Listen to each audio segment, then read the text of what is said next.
असतो मा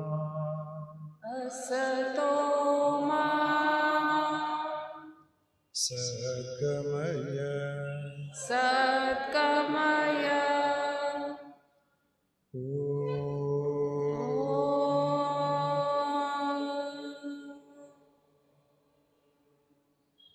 तमसो मा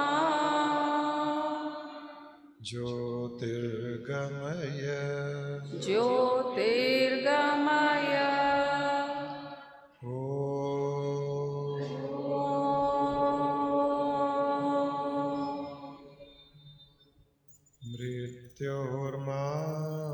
मृत्योर्मा अमृतंगमय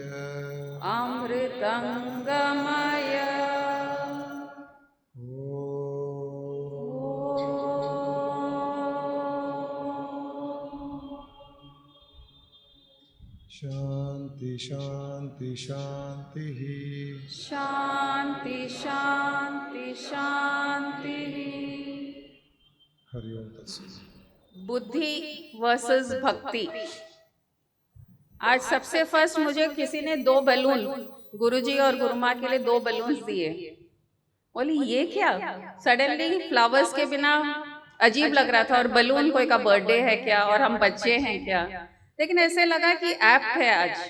बुद्धि और भक्ति दोनों बैलून के जैसे हैं, लाइट है, लेकिन फ्लावर इज मेन भक्ति। दोनों वो बुद्धि ही हैं, बलून्स दोनों बुद्धि ही हैं, क्योंकि खुद का ईगो बढ़ाते हैं। और फ्लावर जो है वो खुशियां देता है, सुगंध देता है, एक फील देता है, जो भक्ति है।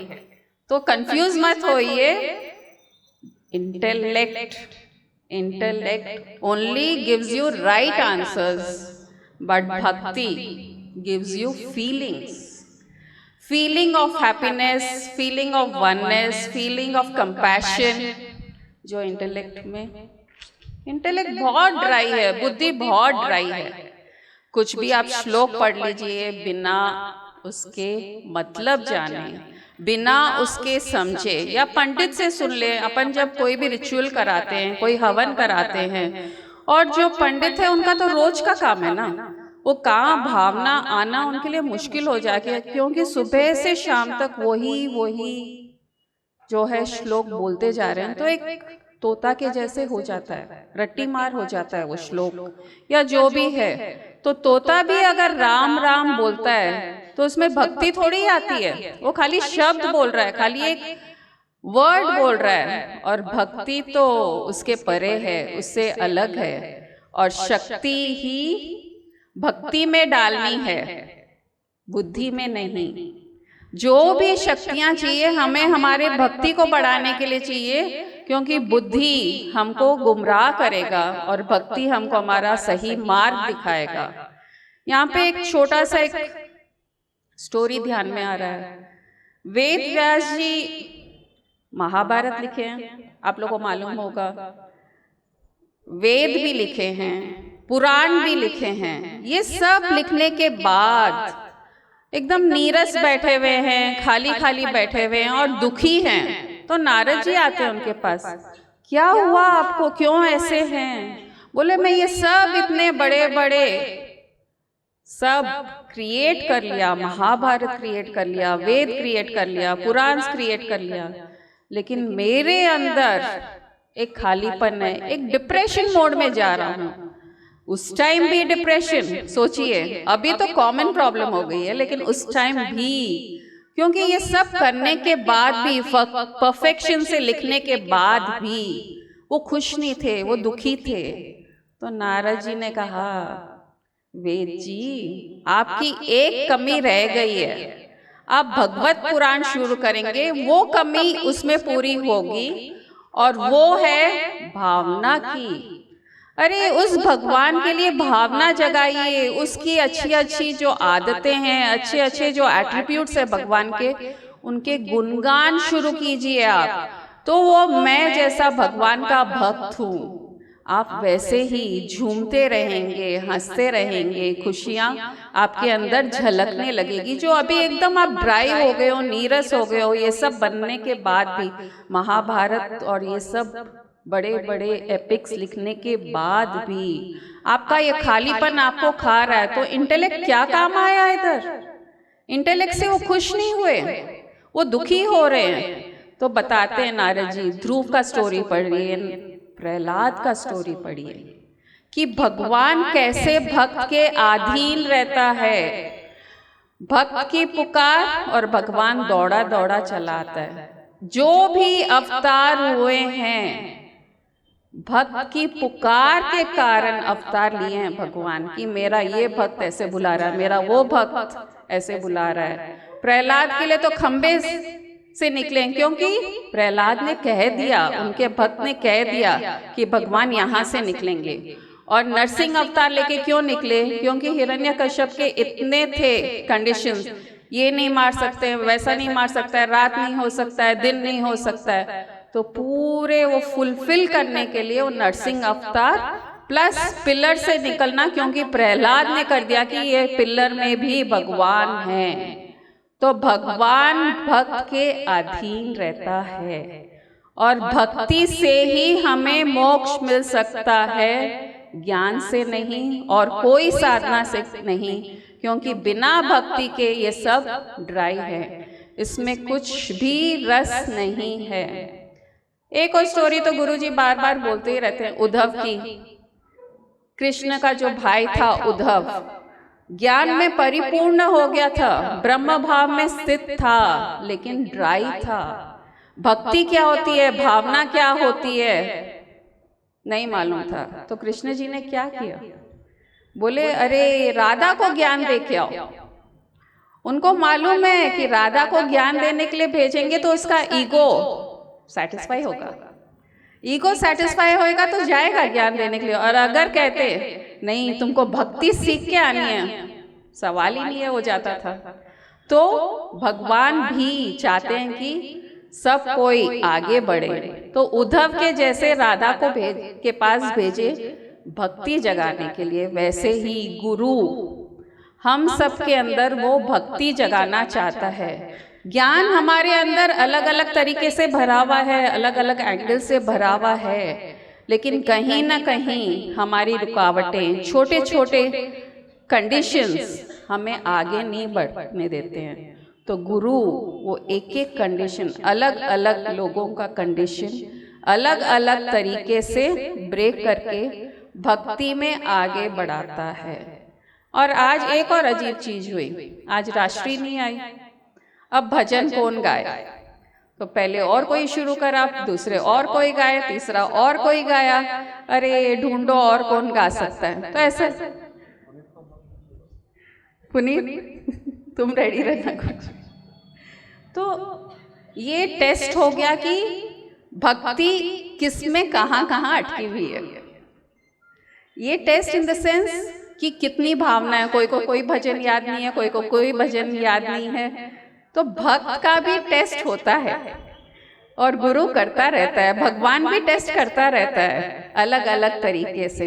ये तो हो गई पुराने टाइम की बात, लेकिन आज के ज़माने में कैसे समझाया जाए ये इंटेलेक्ट और भावना का खेल।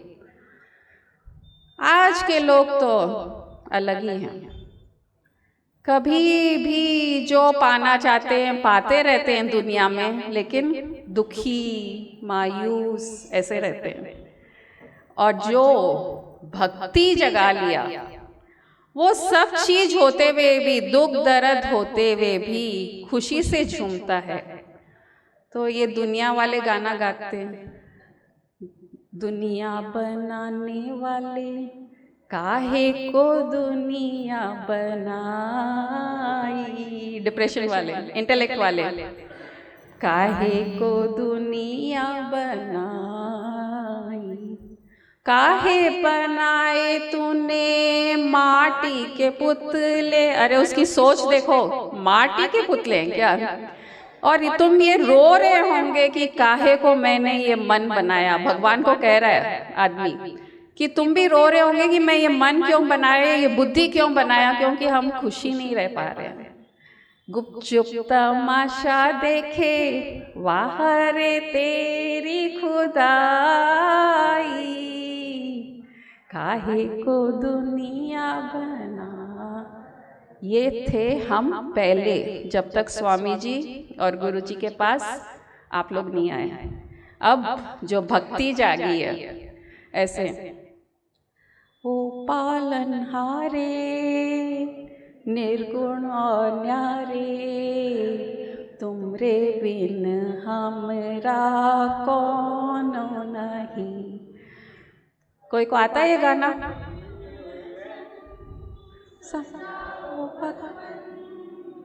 तुमरे बिन हमरा कौन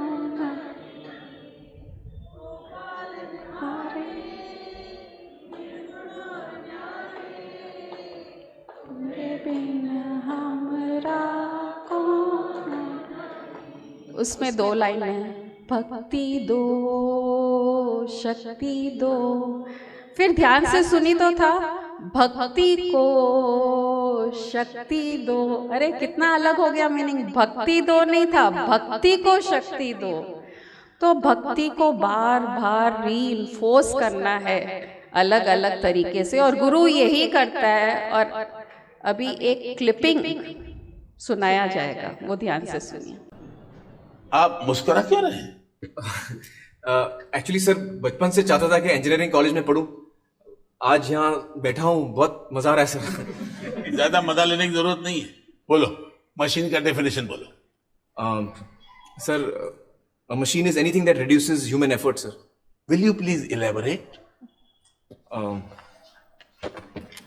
सर, हर वो चीज जो इंसान का काम आसान करे या वक्त बचाए, वो मशीन है सर। गर्मी लग रही है, बटन दबाया, हवा चालू, फैन, मशीन है सर। मीलों दूर आप अपने दोस्त के साथ बात कर सकते हैं, टेलीफोन, मशीन है सर। करोड़ों का हिसाब चुटकी में करता है, कैलकुलेटर, मशीन है सर। सर, एक्चुअली हम मशीनों से घिरे हुए हैं सर। पेन की निब से लेके पैंट की जिप तक सब मशीन है सर। 1 सेकंड में अप, 1 सेकंड में down, up down, up down, up down. Definition क्या है? सर, वही तो बता रहा हूं सर। एग्जाम में यही सब लिखोगे? ये मशीन है, up down, up down. Idiot. Anybody else? Yes Sir, machines are any combination of bodies so connected that their relative motions are constrained, and by which means force and motion may be transmitted and modified as a screw in its nut, or a lever arranged to turn about a fulcrum, or a pulley about its pivot, etc. Especially a construction more or less complex, consisting of a combination of moving parts or simple mechanical elements as wheels, levers, cams, etc. क्या बात है, perfect. Please sit down. Thank you. Thank you. लेकिन sir, मैंने भी तो वही बताया sir, आसान भाषा में। आपको अगर सिंपल भाषा पसंद हो तो arts and commerce college join कीजिए। लेकिन सर, मतलब भी तो समझ में आना चाहिए। ऐसे किताबी डेफिनेशन रट के क्या फायदा? आप किताब से ज्यादा जानते हैं। किताब में यही डेफिनेशन है, और अगर आपको पास होना हो तो आप यही लिखेंगे। लेकिन सर, और भी तो किताबें हैं जिसमें। ओह, व्हाई? आसान भाषा में बाहर जाइए। Idiot. So we were discussing about the machine. अरे, तुम वापस क्यों आए हो? सर, कुछ भूल गया हूं सर। क्या? Instruments that record, analyze, summarize, organize, debate and explain information that are illustrative, non-illustrative, hardbound, paperback, jacketed, non-jacketed, with forward introduction, table of contents, index that are intended for the enlightenment, understanding, enrichment, enhancement and education of the human brain through sensory route of vision, sometimes touch. अरे, कहना क्या चाहते हो? किताबें sir, books भूल गया sir, ले लो। तो सीधा सीधा नहीं कह सकते थे? थोड़ी देर पहले कोशिश की थी सर, लेकिन आपको सीधा सीधा पसंद नहीं आया।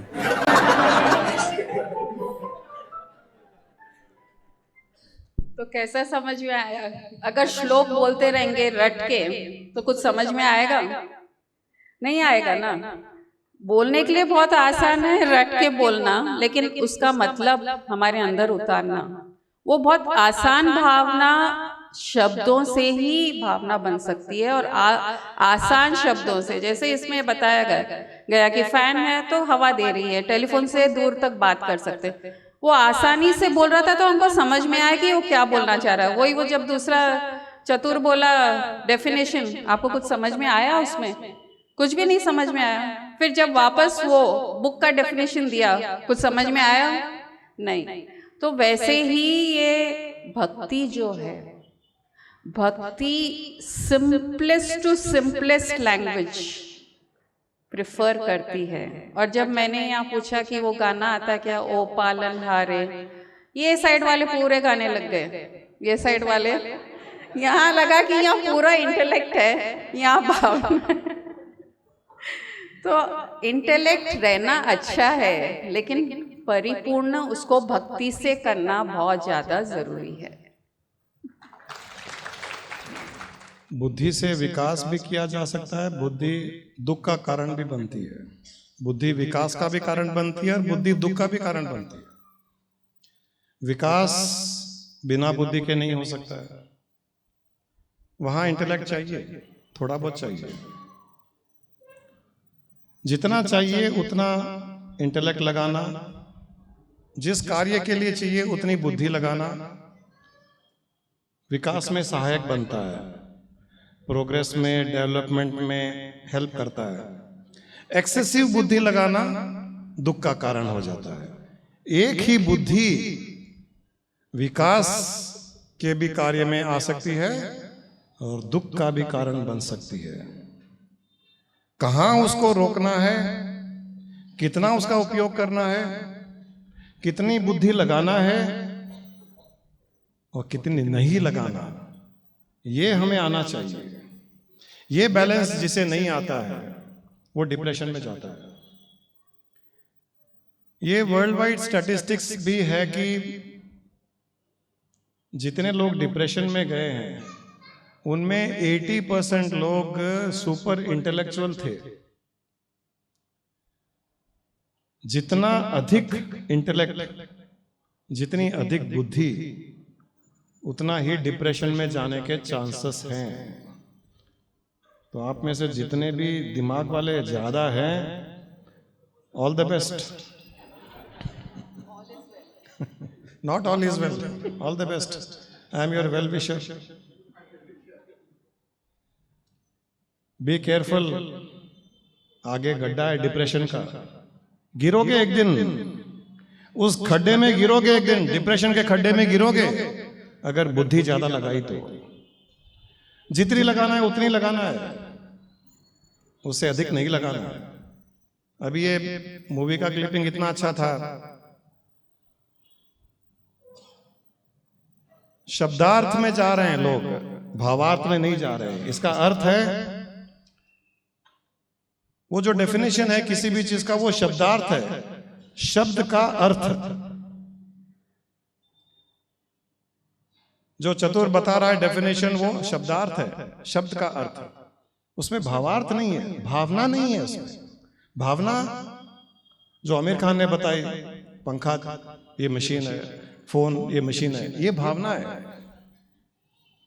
लेकिन टीचर शब्दार्थ को तालियां बजाता है, वो कहता है वाह क्या डेफिनेशन थी। वैसे ही सत्संग में भी लोग जब तक थोड़े 2-4 श्लोक न बोले जाए, दोहे न बोले जाए, सिंपल सिंपल सीधे सादे शब्दों में कुछ सत्संग किया जाए, नहीं, अभी तक इनको थोड़ा सा सीखना बाकी है। डेफिनेशन इनको भी नहीं आता अभी तक। और जहां बड़े बड़े शब्दों का उपयोग किया जाए, जहां डिक्शनरी लेके बैठना पड़े और बड़े बड़े श्लोक बोले जाए, न वदन्तु शास्त्राणि न कुर्वन्तु कर्माणि न भजन्तु देवता न भजन्तु यवन आत्मैक्य बोधे न मोक्ष स्थिति मान्य था। किसको कुछ समझ में नहीं आया होगा। यथैधांसि संविदोग्नि भस्म सात कुरुते अर्जुना ज्ञानाग्नि सर्वकर्माणि भस्म सात कुरुते तथा। बताइए। लेकिन जितने इतने ज्यादा श्लोक मैं बोलूंगा उतनी भीड़ बढ़ेगी मेरे पास में, मुझे पता है। वो थोड़े इसके लिए बोलता हूं कि कम से कम आप लोग आते रहो। जो गुरु माँ ने अच्छा कहा था कि पंडित लोग हैं, बड़ बड़ बड़ बड़ बड़ बड़ शादियां करा देते हैं। आज हमारे सबके शादियों की प्रॉब्लम उन पंडितों के कारण ही है।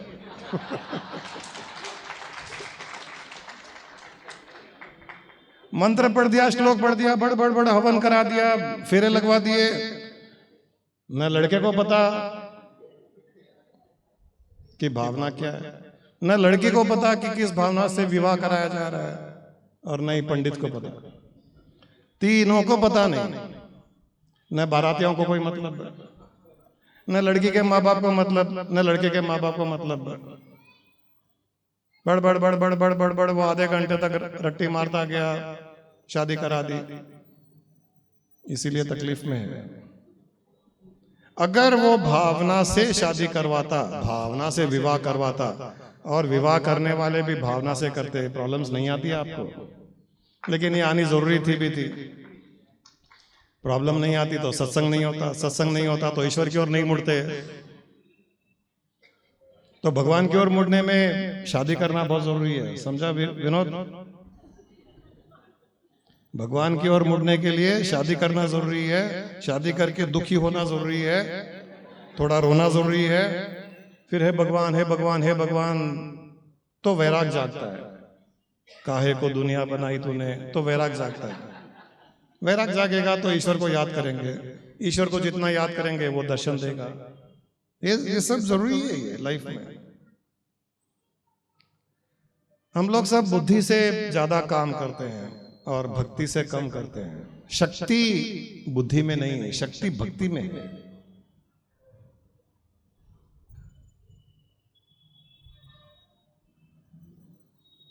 परंतु कई लोगों को अभी तक ये बुद्धि और भक्ति में ही डिफरेंस का पता नहीं है कि ये बुद्धि क्या है और भक्ति क्या है।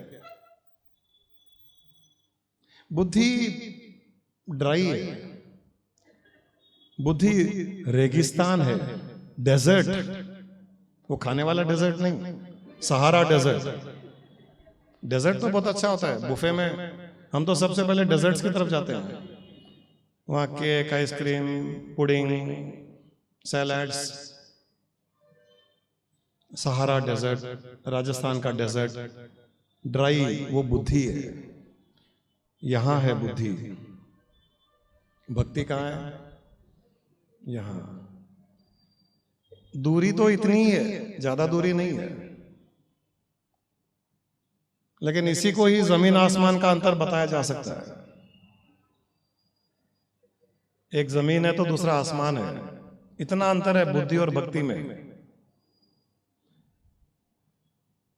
यथावत पूजा पाठ करना,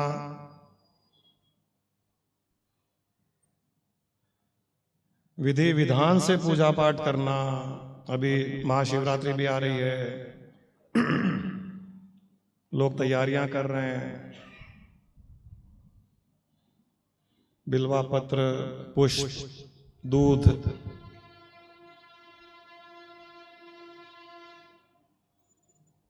एक बार महाशिवरात्रि पर दो पंडित पूजा कर रहे थे, तो एक दूध चढ़ा रहा था, इतने में उसने रोक दिया कि नहीं नहीं नहीं, पहले दूध नहीं चढ़ाया जाता है, पहले पानी चढ़ाया जाता है। बोलते नहीं नहीं, पहले दूध चढ़ाया जाता है। उसने कहा कि नहीं, शास्त्रों में लिखा हुआ है, विधि विधान के अनुसार पहले जल से अभिषेक किया जाता है, फिर दूध से। क्यों आचार्य जी? नहीं, क्या करते हैं पहले? करेक्ट है ना? देखा आचार्य जी लंबा टीका वीका लगाए हुए, इनको पता है। इतना तर्क वितर्क हो गया, आर्ग्यूमेंट हो गया, वो शिवलिंग एक जगह पड़ा रह गया। शिव जी अपने मानसरोवर में, और ये दोनों एक दूसरे का लड़ाई करते हुए एक दूसरे की माथा फोड़ने लगे। दोनों एक शास्त्र निकाला, इसने ये शास्त्र निकाला, इसने शिव पुराण निकाला, इसने शक्ति पुराण निकाला। वेद में कुछ लिखा हुआ, उपनिषद में कुछ लिखा हुआ, ऐसा नहीं है, कहीं और उल्टा लिखा हुआ है। उसमें लिखा हुआ है क्या? पहले दूध फिर जल।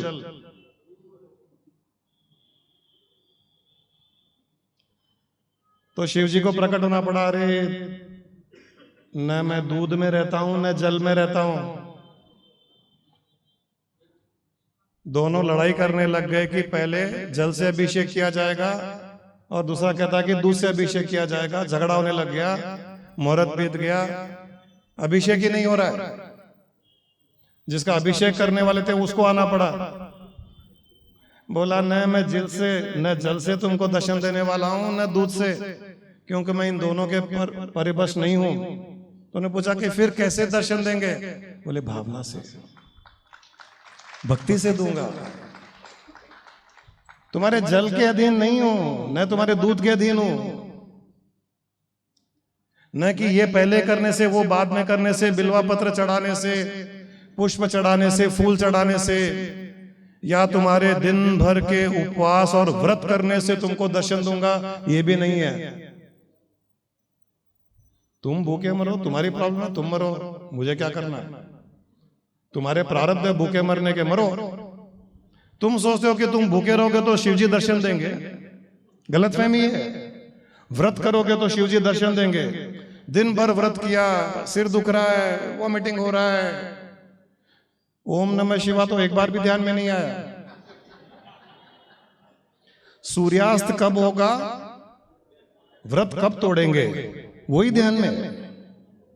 शिव जी ध्यान में ही नहीं है। भक्ति तो बहुत दूर की बात है। भक्ति तो बहुत दूर की बात है, बुद्धि में भी नहीं आ रहा है कुछ। कहां से न भगवान न ईश्वर न शिव जी कौन दर्शन देंगे? भावना ही नहीं होगी तो दर्शन कहां से होंगे? और सुबह से शिवरात्रि को तो मैं कहता हूं इस बार शिवरात्रि को ऐसे मनाइए कि भगवान आपके आसपास घूमे।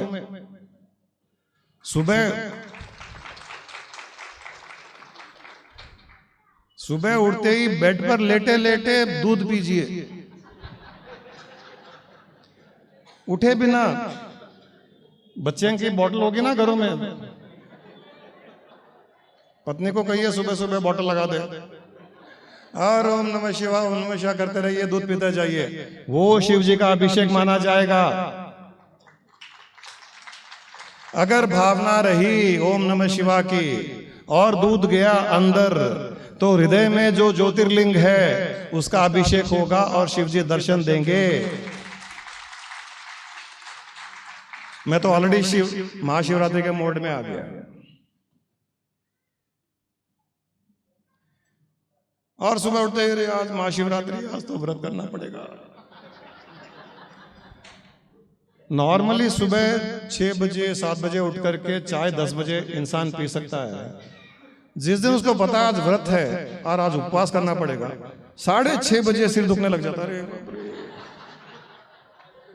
रोज 10 बजे चाय पी लेगा तो प्रॉब्लम नहीं है, 11 बजे नाश्ता करेगा।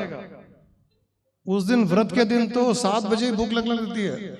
ताजमहल की इडली, चटनी, इसका डोसा सब नजर आते हैं। कहां से दर्शन होंगे? किसको उल्लू बना रहे हैं, किसको उल्लू बना रहे हैं? अपने आप को उल्लू बना रहे हैं। इन सब से कुछ नहीं होने वाला है। अगर भूखे रहने पर ही दर्शन होते तो सबसे पहले भिखारियों को दर्शन होते भगवान के, सबसे पहले उन्हें होते। दूध चढ़ाने से ही होते तो सबसे पहले बच्चे को ही होते दर्शन। जो दूध पीता है उठते ही उसको ही दर्शन होते। और जल पीने से अगर दर्शन, जल चढ़ाने से दर्शन होते तो यहाँ जितने बैठे हैं सबको पता है। सुबह सुबह उठ के कोई 1 लीटर पानी पीता है, कोई 4 लीटर पीता है, उससे मोशन लगते हैं। तो जो जितने लीटर ज्यादा पानी पिएगा उसको भगवान जल्दी दर्शन देने चाहिए थे। मुझे तो लगता नहीं है किसी ने कहा कि मुझे दर्शन हो गए भगवान के। जो 1 गिलास पिएगा उसको 10 साल के बाद होंगे, जो 4 लीटर पिएगा उसको जल्दी होंगे। भक्ति से दर्शन होंगे। शक्ति भक्ति में है, बुद्धि में नहीं है।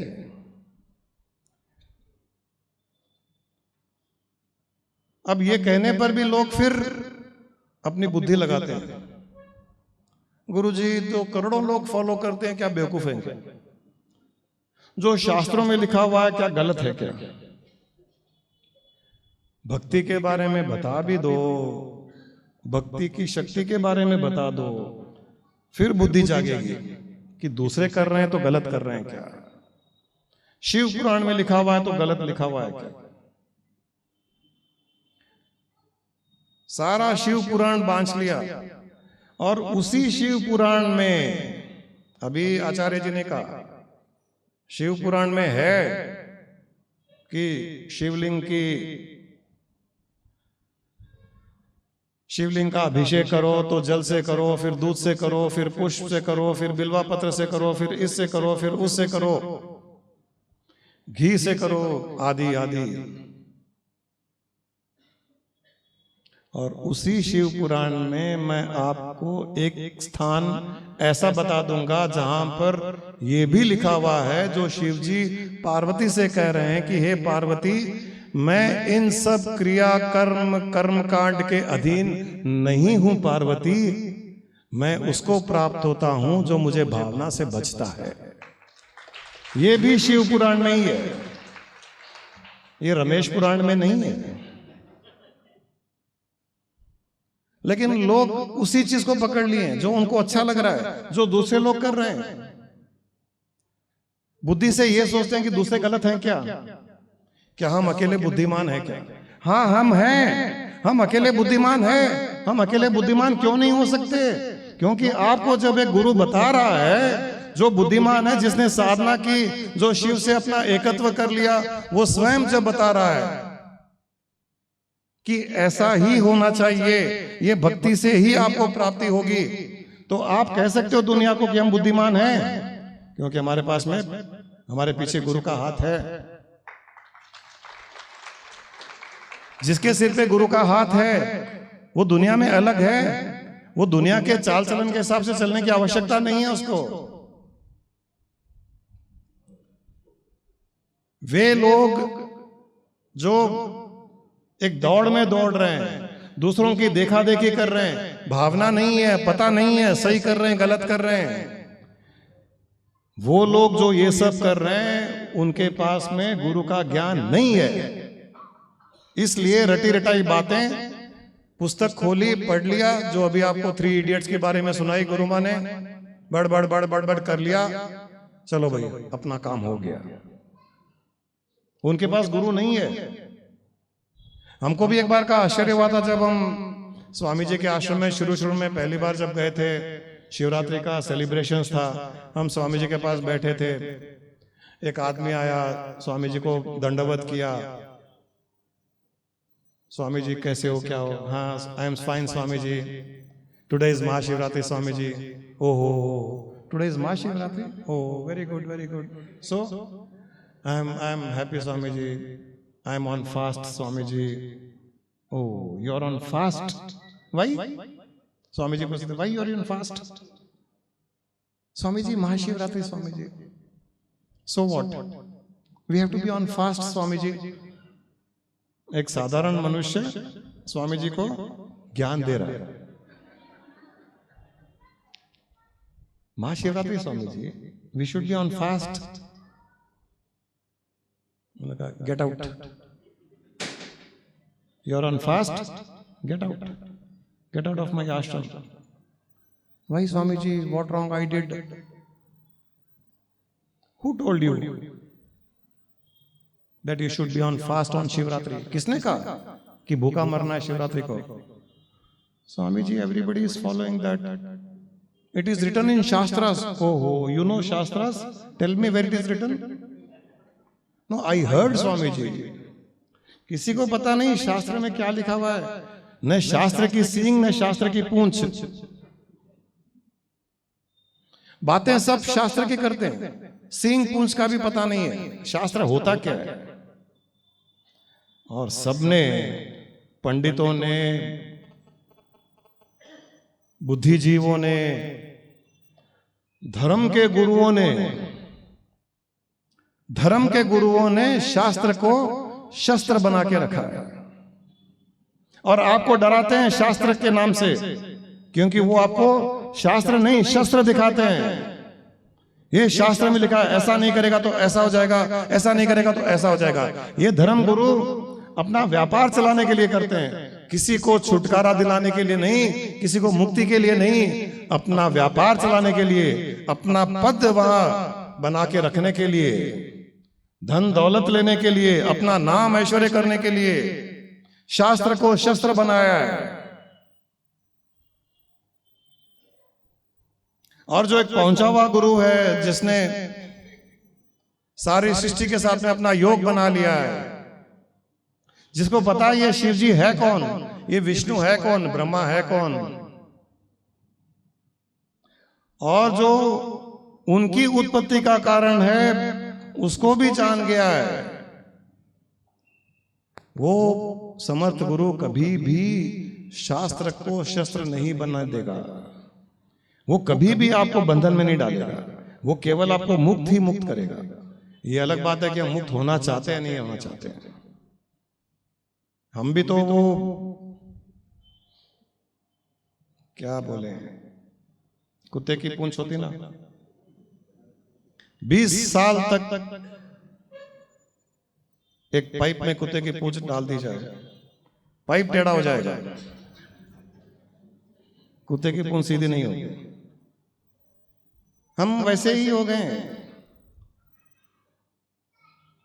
सही मार्ग दिखा रहा है लेकिन भीड़ से अलग है, तो डाउट होता है, यार ये बोलने के लिए बोल रहे हैं, पता नहीं। भीड़ की तरफ चलो, क्योंकि भीड़ गलत नहीं हो सकती। करोड़ों की भीड़ जहां जा रही है वहीं चलो, भीड़ गलत नहीं हो सकती।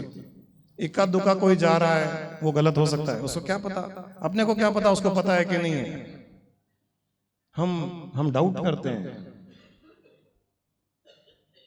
दिखता है साफ कि ये अकेला जो अलग मार्ग पे चल रहा है, ये जो अलग मार्ग पे चल रहा है, ये जो बुद्धा है अलग मार्ग पे चल रहे हैं, ये जो महावीर अलग मार्ग पे चल रहे हैं, ये जो गुरु नानक है अलग मार्ग पे चल रहे हैं। साफ दिखाई दे रहा है कि ये भीड़ से हटके अलग चल रहे हैं, ये शंकराचार्य अलग मार्ग पे चल रहे हैं, साफ दिखाई दे रहा है। लेकिन फिर भी कहीं ना कहीं डर, नहीं भीड़ में खड़े रहो यार, सेफ सिक्योर्ड, जैसा लोग करते हैं वैसे करो, क्यों दिमाग लगाना है। वहां दिमाग नहीं लगाएंगे, वहां भीड़ को फॉलो करो। जहां नहीं लगाना चाहिए वहां बुद्धि लगाएंगे, बहुत सारी बुद्धि लगाएंगे। जहां लगाना चाहिए वहां नहीं लगाएंगे।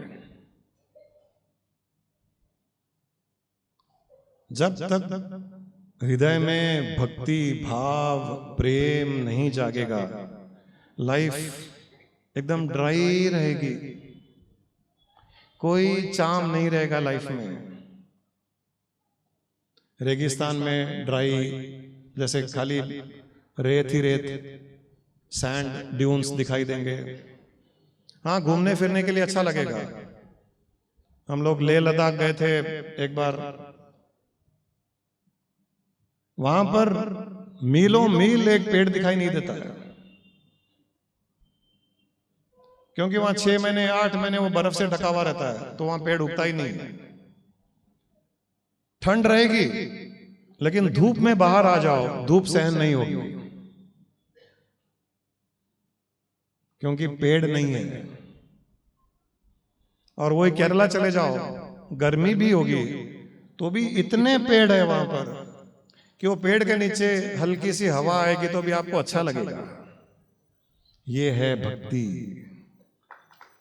वहां ठंड है, दिखने के लिए अच्छा दिख रहा है, लेह लद्दाख बहुत पहाड़, सुंदर सीनरी, सब अच्छा दिखाई दे रहा है, लेकिन फिर भी ड्राई है। वो है बुद्धि।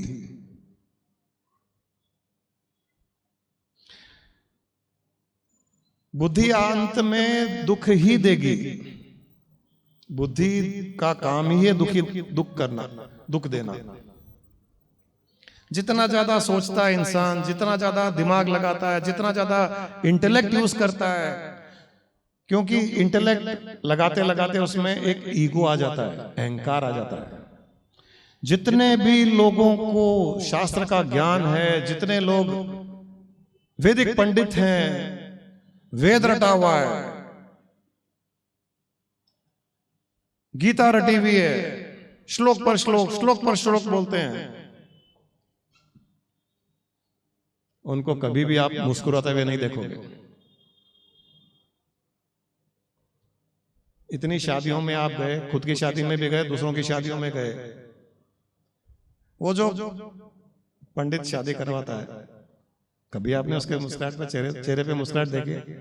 आइए यजमान, आइए बैठिए, वाह लक्ष्मी नारायण आ गए। शास्त्रों में विवाह को लक्ष्मी नारायण का विवाह माना गया है।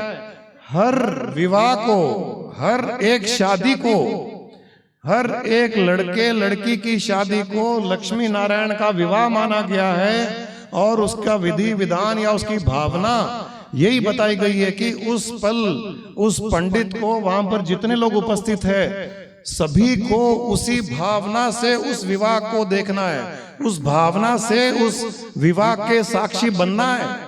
ये है एक वेडिंग में जाने की भावना।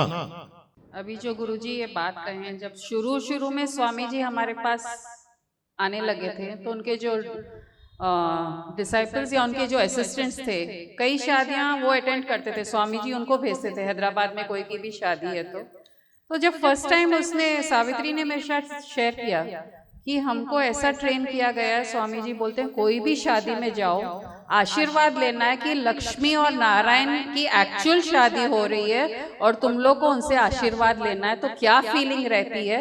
मैं शॉक हो गई उस दिन सुन के, क्योंकि उसके पहले कभी सुना हुआ नहीं था ये बात, कि इतनी भावना डेवलप कर दी उनमें कि कभी भी शादी अटेंड करो तो ये सोचो कि उनका आशीर्वाद लेने जा रहे हो, कोई शादी देखने नहीं जा रहा। ये फीलिंग उस टाइम स्वामी जी ने शेयर की। यंग एज के लड़के लड़की होंगे, उनकी शादी में उनका आशीर्वाद लेने जा रहे हैं, आशीर्वाद देने नहीं जाते हैं। हर शादी में, हर विवाह में उस विवाह मंडप में बैठा हुआ दूल्हा दुल्हन लक्ष्मी नारायण का स्वरूप माना जाता है और सारे मंत्र आदि उच्चारण उस पल उस लक्ष्मी नारायण के ही होने चाहिए। और पंडित का ये कर्तव्य है कि उस दूल्हा दुल्हन को ये बताया जाए कि अभी आप नारायण, लक्ष्मी नारायण के स्वरूप हैं। पंडित को भी उनसे आशीर्वाद लेने का विधि विधान है। जो विवाह करा रहा है, लक्ष्मी नारायण का विवाह करा रहा है, कोई मामूली विवाह थोड़ी है। उसको भी उसका आशीर्वाद लेना है और जितने लोग वहां उपस्थित है सबको उस लक्ष्मी नारायण का आशीर्वाद लेना है। ये हम जानते ही नहीं है, जानेंगे ही नहीं तो भावना कहां से जागेगी। और जो जानते हैं वो बताते हैं तो भी हम नहीं मानते। अरे वो लड़की लड़के को कौन प्रणाम करेगा, कौन आशीर्वाद लेगा, ऐसा थोड़ी होता है। सारी दुनिया में दूसरे तरीके के कार्य होता है। जैसे सब लोग करते हैं वैसे ही करो, चुपचाप जाओ, थोड़े चावल वावल फेंक दो, एक गिफ्ट दे दो, कवर दे दो, खाना खाओ, चले जाओ, हो गया काम। हर जगह, हर कार्य में, हर क्रिया में एक भावना है। हर श्लोक में, हर शब्द में भावना है। ओम, कितने लोग जानते हैं ओम का भावार्थ क्या है? एक ओम में इतना ज्ञान भरा हुआ है कि अगर भावना से उस भावार्थ से ओम का उच्चारण एक बार कोई मनुष्य कर ले, उसका जीवन सार्थक हो जाए।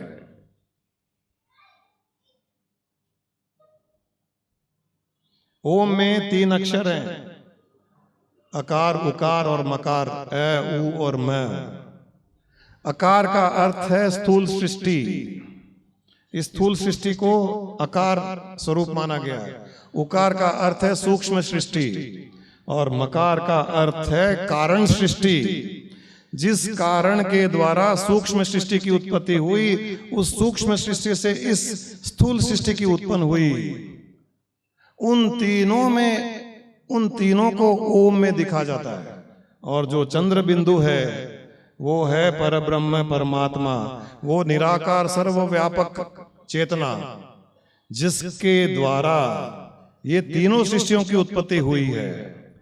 उस ओम का उच्चारण जब मैं तीनों सृष्टियों का भाव रखते हुए उस परम चेतना में उनको लीन करते हुए ओम इस भावना से करूंगा, आपको उसी पल उस ब्रह्म के साथ में अपना योग का अनुभव भी हो जाएगा। इतना रहस्य है एक ओम शब्द में, एक ओम अक्षर में,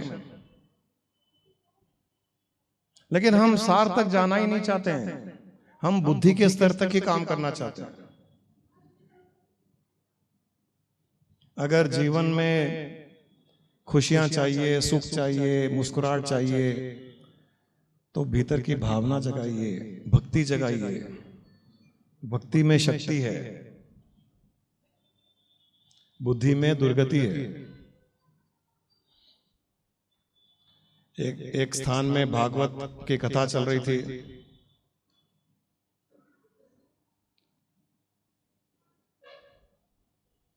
तो वहां पर कथावाचक एक संदर्भ में उसने कहा कि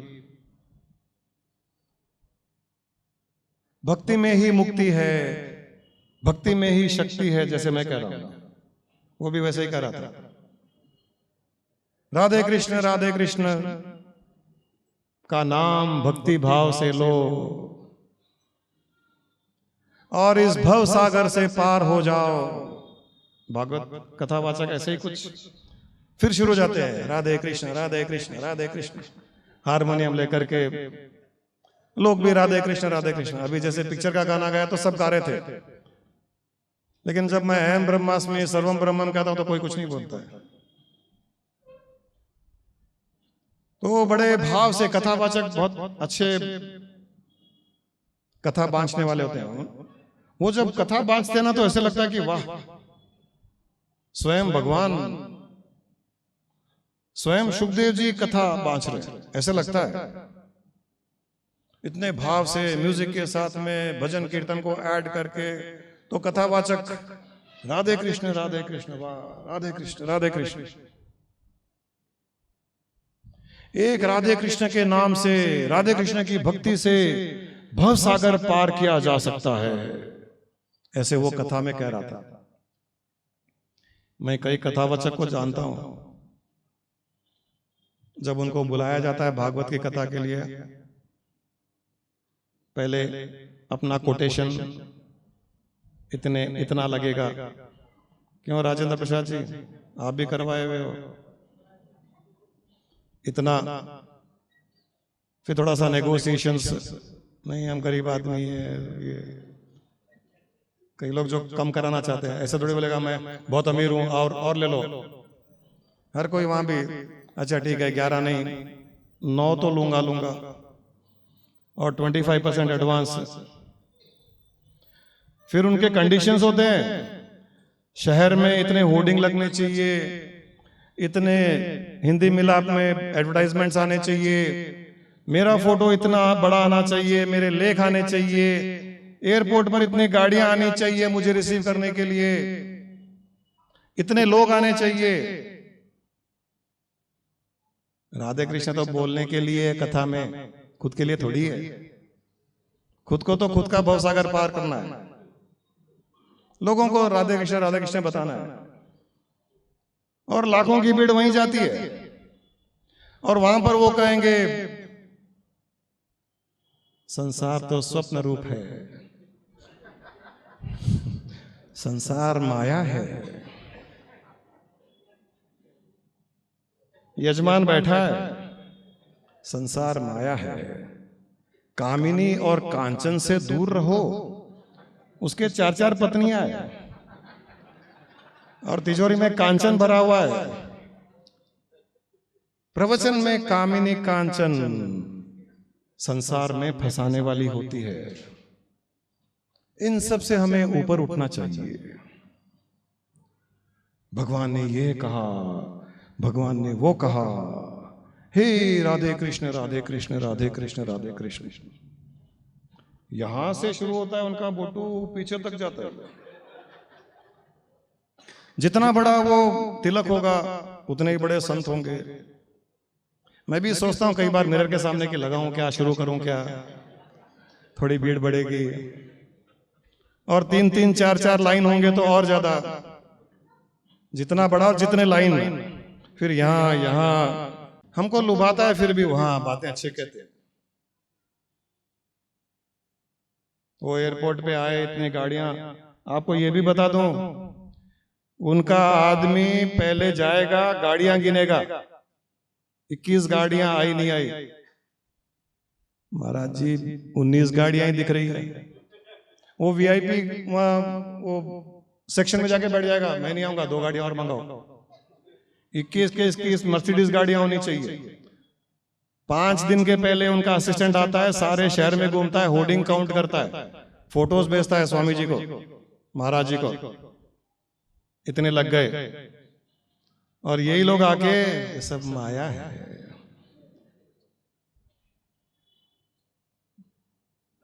बंधु माया से दूर रहो। पैसा क्या है, ये तो हाथ का मैल है। तो कहते हैं तुम्हारा मैल निकालो मुझे दे दो। तुम्हारे लिए हाथों का मैल, मेरे लिए नहीं। ये लोग कहते हैं पैसा क्या हाथों का मैल है, फिर धीरे से बोलते हैं मैल निकाल के रख दे। फिर उनके सामने जो चढ़ा हुआ होता है उसका भी शेयर होता है। ये भोसे सीक्रेट्स, एनीवे, मुझे कोई उनसे दुश्मनी नहीं है। तो बात ये आ रही थी कि वो भागवत की कथा चल रही, वो उसने राधे कृष्ण जो जपता है भक्ति से, भाव से, वो भव सागर पार हो जाता है। तो वहां एक मासूम लड़की बैठी थी और उसके कान पर ये आवाज पड़ी, अरे वाह, आहा, राधे कृष्ण भव सागर से पार हो जाते हैं।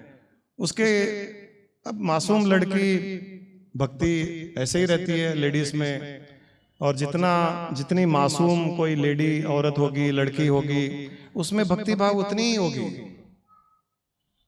ये तो धीरे धीरे लेडीज भी आदमियों की बुद्धि ग्रहण कर करके वो मासूमियत खो रहे हैं, तो भक्ति भी खो रहे हैं और आदमी के जैसे हो जा रहे हैं।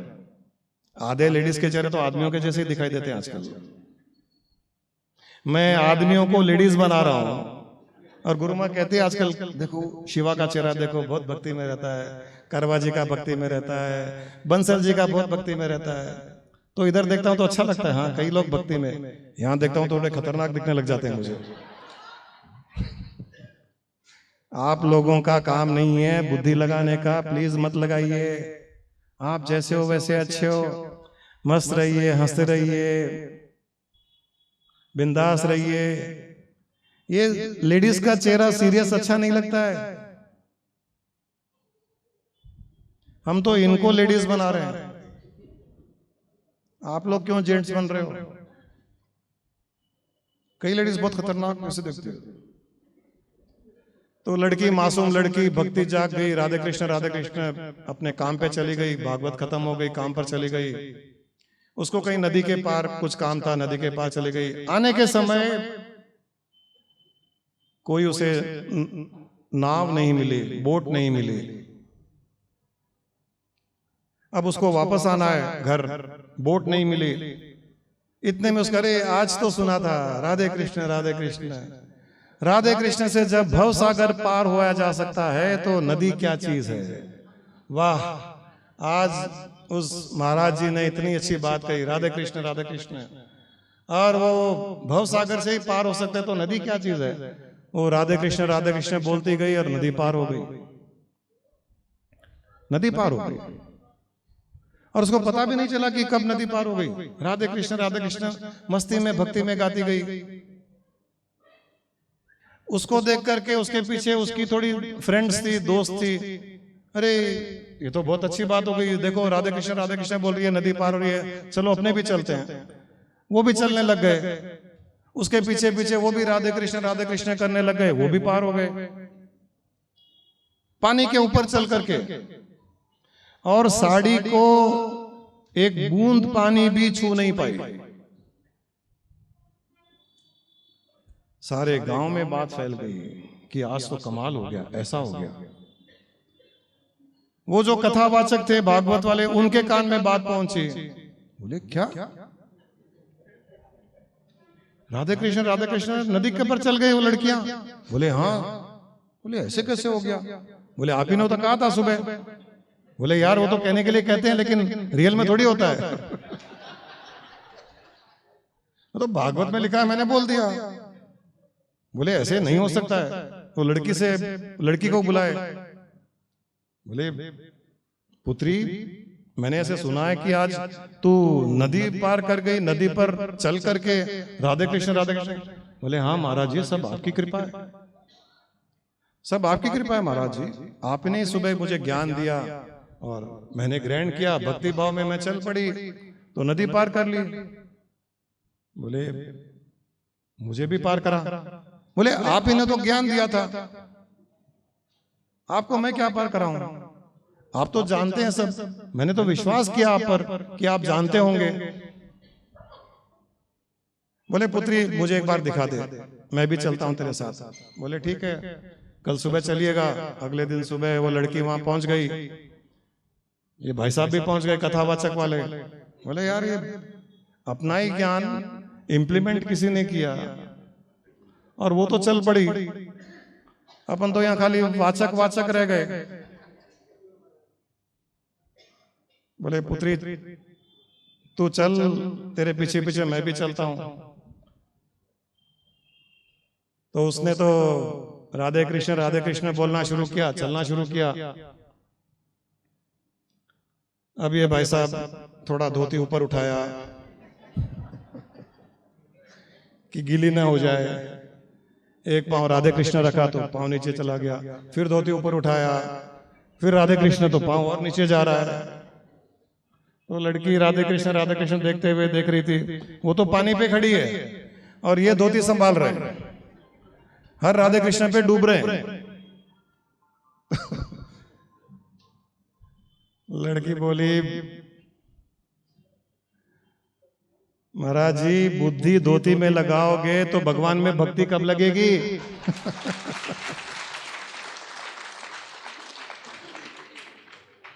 इस बुद्धि को धोती में ही लगा के रखोगे क्या? धोती में ही बुद्धि लगेगी तो भक्ति कब जागेगी? ये अंतर है बुद्धि का और भक्ति का। भक्ति जगा के रखिए, शक्ति भक्ति में है, बुद्धि में नहीं है। बुद्धि तो केवल तर्क वितर्क करने के काम आती है, अपना अहंकार दिखाने में, अपनी स्टेटस दिखाने के लिए। परंतु भक्ति सार है, जीवन का रस देने के लिए, जीवन का आनंद के लिए। अगर भक्ति जगानी हो तो आध्यात्मिक ज्ञान का सार पकड़ लें। ज्यादा जानकारी नहीं चाहिए, न शास्त्र पढ़ने की आवश्यकता है, न कोई वेद पुराण जानने की आवश्यकता, न कोई भागवत सुनने की आवश्यकता। सार पकड़ लें और मस्त हो जाएं। जैसे मिठाई होती है, मिठाई में कौन सी मिठाई है, इसमें क्या क्या डाला गया है, मावा, दूध, मलाई, चीनी, ये सब जानकारी रखना बुद्धि का काम है। जिनके बुद्धि होती है, इसमें मावा कितना डाला, मलाई कितनी डाली, चीनी कितनी डाली, दूध कौन सा, गाय का या भैंस का या गधे का या गाय का या बकरी का। और जो दिमाग वाला होता है मिठाई खा के भी, अरे यार मुझे लग रहा है ये तूने कम आंच पे सेका है मावा को, थोड़ा सा आंच बढ़ा के रखता ना तो और ज्यादा, और थोड़ी चीनी कम होती थी, थोड़ी चीनी कम डालनी चाहिए थी, मावे को कम आंच पे सेकना चाहिए था। और ये भैंस के दूध में वो मिठाई की बात नहीं आती है, गाय के दूध होनी चाहिए।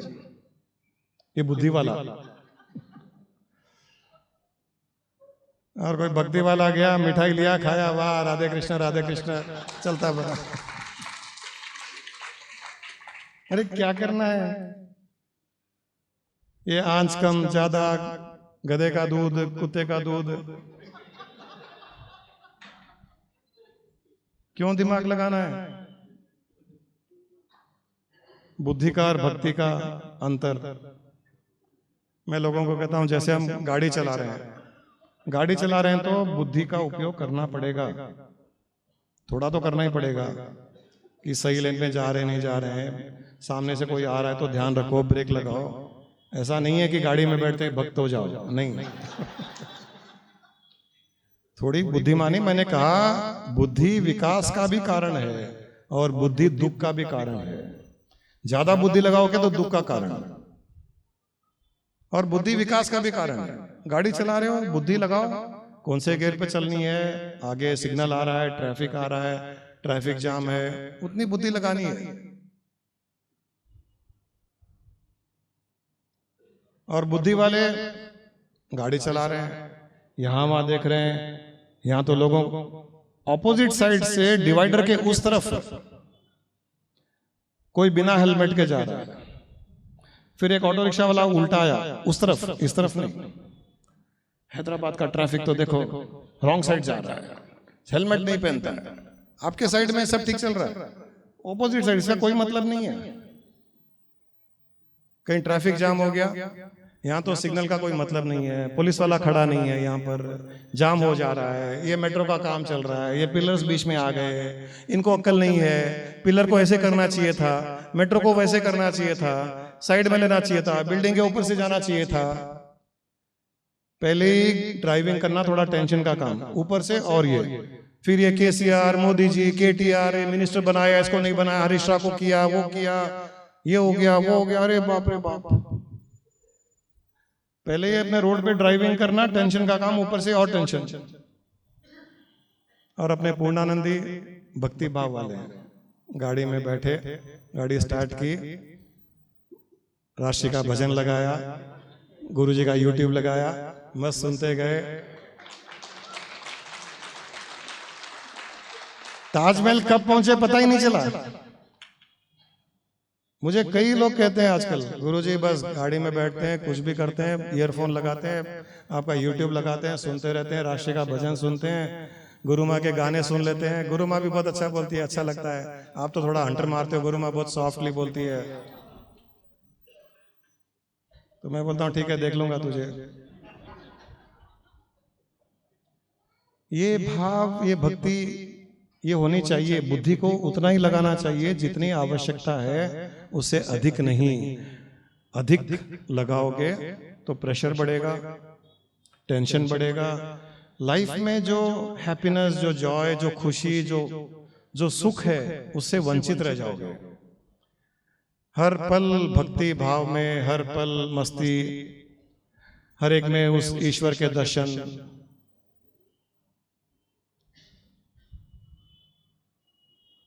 हर एक में वो ब्रह्म भाव, हर किसी में वो चेतना, हर स्थान में वो चेतना। स्वस्वरूपानुसंधानम भक्ति रित्य भी दीयते। शंकराचार्य ने कहा है स्वस्वरूपानुसंधानम भक्ति रित्य भी दीयते। उन्होंने कहा कि सबसे उत्तम भक्ति पता है क्या है?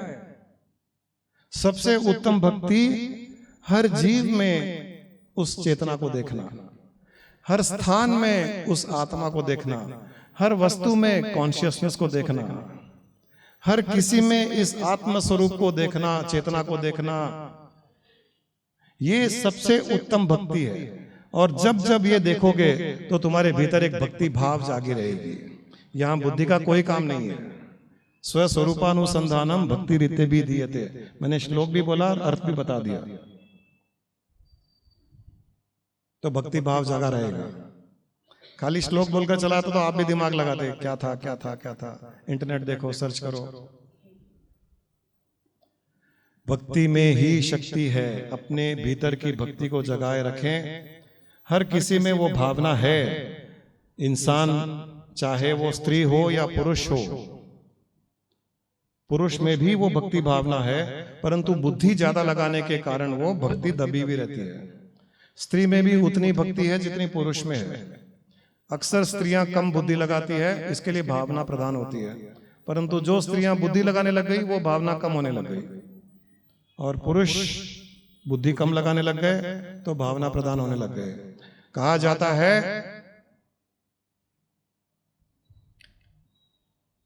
बुद्धि भी स्त्री है, भक्ति भी स्त्री है।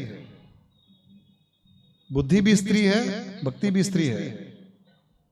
एक स्त्री बांधती है, बंधन में डालती है। कौन सी वाली? बुद्धि वाली। बुद्धि भी स्त्री है, भक्ति भी स्त्री है।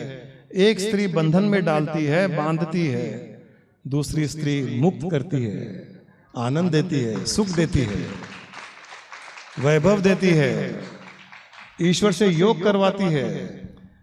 पहले वाली भक्ति, बुद्धि वाली स्त्री संसार से बांधती है, ईश्वर से दूर करती है, जीवन को निरस कर देती है, डिप्रेशन में लाती है, डिसअपॉइंटमेंट लाती है। दोनों स्त्रियां हैं, एक स्त्री बंधन में डालती है, एक स्त्री मुक्त करती है। एक स्त्री नीरस है, बुद्धि वाली स्त्री नीरस है, भक्ति वाली स्त्री रस भरी है, रसदार है, आनंद देने वाली है, सुख वाली है। तो इस स्त्री से विवाह कीजिए, भक्ति रूपी स्त्री से विवाह कीजिए, भक्ति रूपी स्त्री से अपना प्रेम संबंध बनाइए, भक्ति रूपी स्त्री को अपनी गर्लफ्रेंड बनाइए। हर पल उसका भाव, हर पल भक्ति, हर पल वो आनंद, हर पल वो सुख, यही जीवन का सार है। आप सब इसी भव सागर को पार करने के लिए, संसार सागर को पार करने के लिए इस भक्ति का ही सहारा लीजिए, बुद्धि का नहीं। बहुत बहुत आप सबका धन्यवाद, बहुत बहुत आप सबको शुभकामनाएं।